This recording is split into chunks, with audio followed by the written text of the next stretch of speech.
Hi, my name is Sean York, and I'm a first-year doc student in the Assessment and Measurement program at JMU.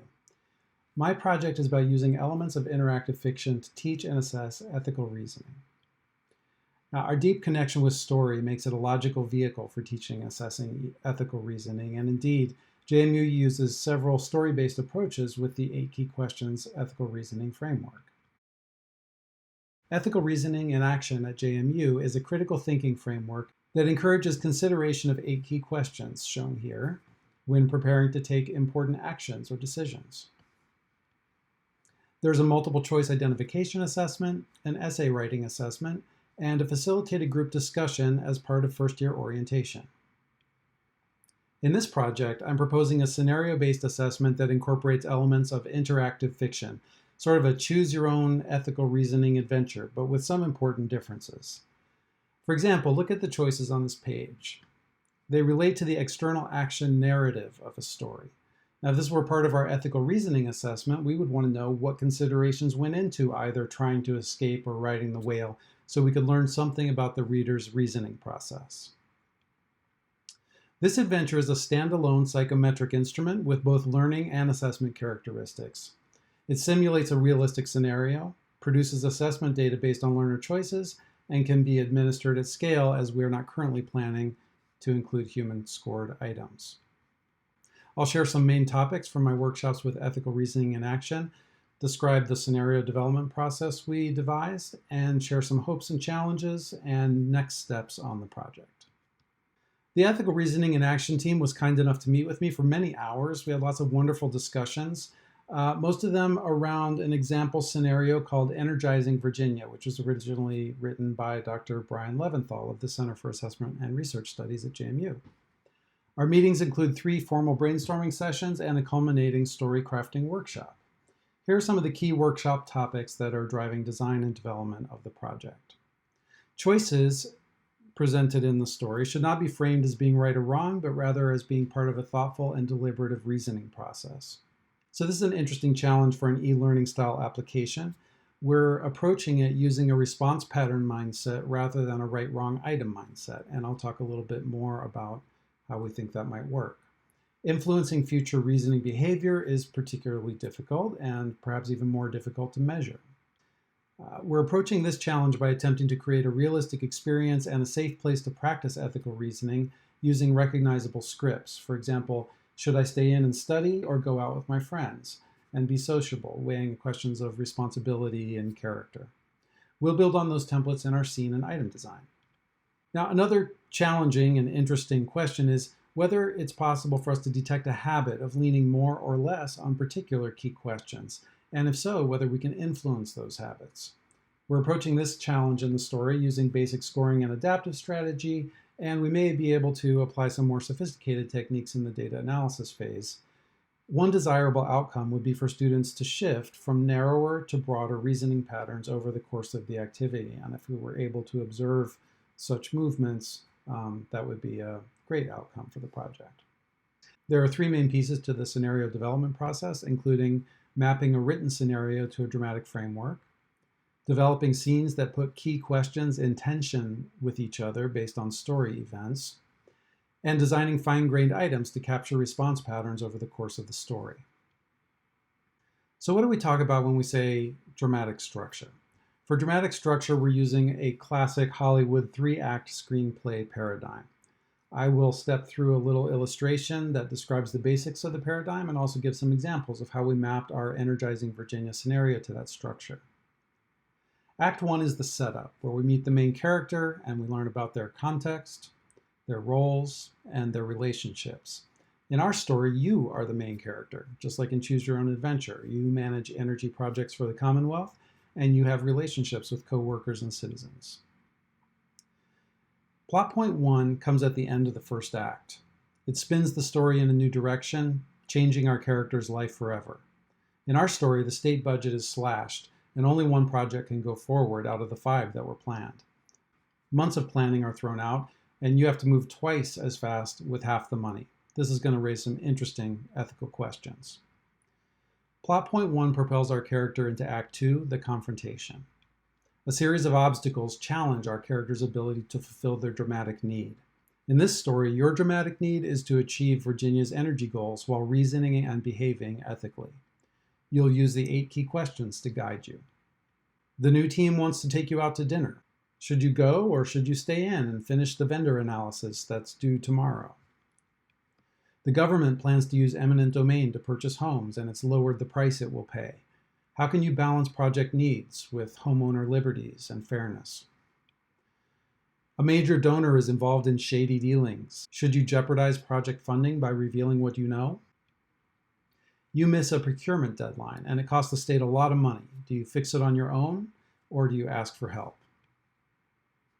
Plot point 2 comes at the end of Act 2, and when it seems that nothing can get any worse, our character is faced with the greatest challenge yet. In our story, the Secretary of Energy, your boss, takes ill, and you must step in as acting secretary. Can you handle the responsibilities this promotion brings? Will you use the same strategies as before, or will you take a new perspective? Plot point 2 spins the story into Act 3, the resolution, a solution to the story. Will you succeed? Will you fail? Will you get what you want? What does success look like? Is success external, overcoming and struggling with physical challenges? Is it internal, confronting yourself and implementing change within? Is it both? You reflect on your choices and your experiences, and they really inform who you are and who you might become. Would you change them if you could? How does what you've learned impact your daily life? And will you share what you've learned?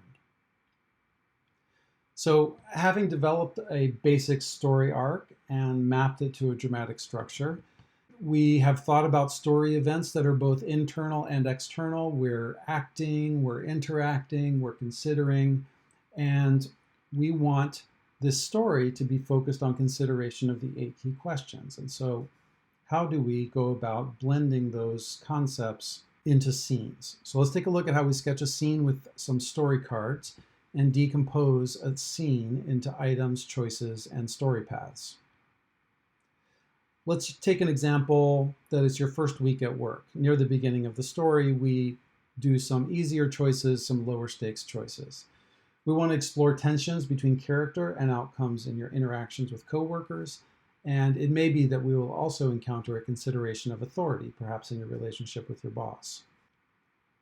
Your coworkers want to take you out to celebrate joining the team, but you have a vendor review due in the morning. Which of these considerations carries more weight for you? Now, we, the authors, have defined this going out choice as a question of character. How do my friends perceive me? Or this question could be framed as, how do I perceive myself? Do I aspire to be the kind of person who values friends and friendships above work that I may have to do in this moment? In this case, we've characterized finishing the work as a question of outcomes. And these choices are all cloaked in the language of the story. The learner is neither told about nor asked about the specific key questions that are driving the narrative. So say they choose the outcomes path. Now we'll receive a new item that tests the same questions against each other again in a different narrative form. In this item, you're reviewing a proposal from a vendor that you really think would do a great job, but you discover an error in their financial calculations, and the proposal is not allowed to be amended at this point. We, the authors, view reporting the financial error as a question of character, and not wanting to take a good vendor out of contention because they might do a good job with the state as a question of outcomes. But again, the specific key questions aren't mentioned in the text. The learner is just living this narrative and doing what they feel is most appropriate for each choice. Now, if they choose outcomes again, then they have completed one path through this scene. And for this scene, we would infer an outcomes viewpoint for that learner. It's not a permanent inference, but for that scene, that's what we infer. It's also interesting that not only have they chosen outcomes twice in this scenario, but they've chosen it over character in both cases. So let's take a look at this structure in the context of the overall plot and see how it plays out. So say they've just completed a scene from which we inferred an outcomes viewpoint, and now they're presented with a new choice. They could choose outcomes again, and they would skip this scene. Or they could choose character and enter a scene with several possible paths and results. There's two paths to an outcomes view. You can bypass the scene, or you can choose character over outcomes, but then return to a solid outcomes view. Now we have three paths to a character view, which sort of form the non-outcomes focus of this scene. A strong character path where we reject outcomes twice and pass up authority as well. A mixed path where we try authority but then return to character on a second test of that pairing. And an alternating path of outcomes and character. And we have one path to an authority view. If we're interested in testing authority in further pairings, we could have a scene that follows that same pattern of tests, but with authority as the primary focus. The hypothesis we're following here is that all scenes will follow the same structural pattern, simply testing different key questions against each other. We're holding structure steady and limiting ourselves to 2 choices per item with the hope of better detecting changes in response patterns over the course of the story. So we still have our outcomes frame. We have our authority focus, and we have this new opportunity to choose liberty. And so if we zoom out a little bit, we begin to see a pattern that looks something like this. We choose our character and authority path, and we enter a new scene with our authority view. And maybe we follow authority with outcomes. Maybe we follow it with more authority choices, or maybe we take this opportunity to traverse a liberty path.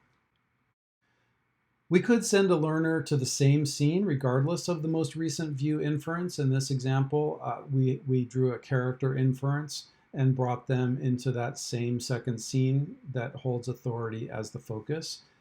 Or we could route to alternate scenes depending on the strength of the view inference. So a stronger character view might take us down to the new path, whereas a weaker character inference might take us to the original scene. This is one possible strategy for basic adaptivity we can use in the experience.